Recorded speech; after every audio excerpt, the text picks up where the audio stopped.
Hello po!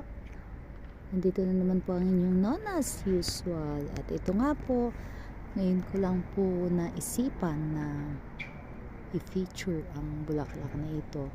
Kahit po, kung bakit ba naman ang lagi ko na siyang nakikita, pero bakit lagi kong nakakaligtaan?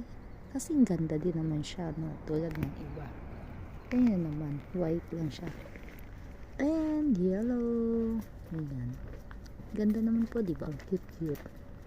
And maliit lang po siya. Ganyan po. Ganito lang siya kaliliit.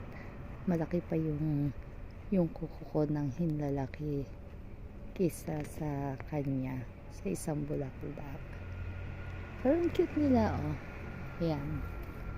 Yan. Pag pinagsama-sama, parang siyang isang mini bouquet. Di ba? Ang ganda. And kakaiba po siya doon sa na-feature ko na parang mga daisies na maliit. Ito po ay mataas yung kanyang puno. So yun lang po, at maraming salamat po sa palaging panonood ng aking video. Salamat sa palaging pagsama. At finally ay ito ay aking ding na i-share. O, diba? Salamat po. Thank you so much po talaga. God bless po. Thank you for watching.